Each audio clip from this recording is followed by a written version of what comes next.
नमस्कार। इस समय मैं एक बहुत ही पौराणिक स्थान पे हूँ, एक हिस्टोरिकल प्लेस पे हूँ। इसका जगह का नाम है मोनोलिथ। और यहाँ पे बहुत सारे पत्थर जो हैं बहुत ऊंचाइयों पे रखे गए हुए लग रहे हैं। जबकि ये जो पत्थर हैं ये कहा जाता है कि ये इंसान की हैं जो पत्थर में तब्दील हो गए। You need to follow. और ये जो आकृतियाँ हैं ये कहीं से लाके नहीं रखी गई हैं। यहाँ की दंत कथा है कि इस पे ये जो लोग थे ये बहुत लंबे चौड़े और बहुत ही विशालकाय लोग थे और वो सूरज से डरते थे।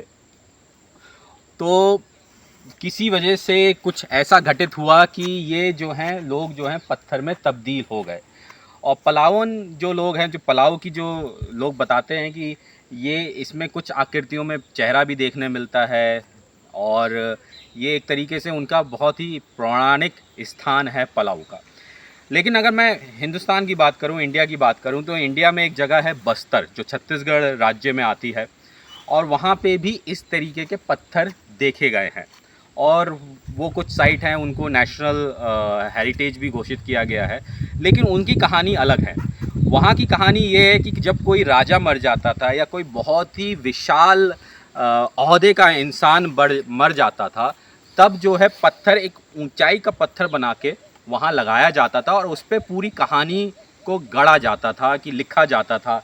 जैसे यहाँ पे अगर हम ये देखें तो यहाँ पे कुछ बनाया है, कुछ आकृति बनी हुई है इस पत्थर के ऊपर। ये कुछ आकृति अभी क्या है ये नहीं मालूम। लेकिन जो छत्तीसगढ़ के राज्य में जिसकी मैं बात कर रहा हूँ, वहाँ पे जो है पत्थर लगा के उस पर पूरी गाथा लिखी जाती थी उस आदमी की कि वो कब पैदा हुआ, उसने क्या किया, उसने किस तरीके से समाज के लिए करा। तो उस पत्थर को छत्तीसगढ़ में डेथ टैबलेट बोलते हैं, कि डेथ टैबलेट की जिसमें उसकी पूरी कहानी गढ़ी गई।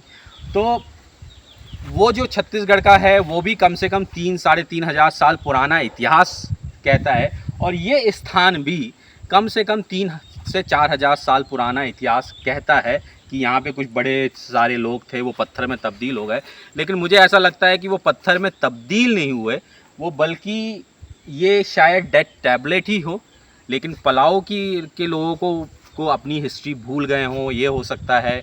या फिर जब यहाँ पे बहुत सारे इन्वेजन हुए पलाऊ में, स्पेनिश, जर्मन, जापानीज़, फिर वर्ल्ड वॉर 2 हुई, उसके बाद अमेरिका, तो बहुत सारा इतिहास जो है तब्दील हो जाता है और छुप जाता है।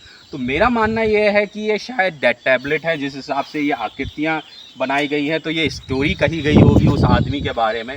तो दुनिया कितनी छोटी है, अगर हम देखने का प्रयास करें तो कहीं ना कहीं से कोई ना कोई बिंदु जो है किसी न किसी जगह जाके मिलती है। जैसे पलाऊ जो है फिलीपींस की राज्य के पास एक जगह है, फिलीपींस में एक जगह है सीबू, वहाँ से पलाऊ बहुत नज़दीक है। और पलाऊ जो सीबू है फिलीपींस का, वो जो है चोला डायनेस्टी के अंडर तक आता था। चोल डायनेस्टी वहाँ तक राज करती थी।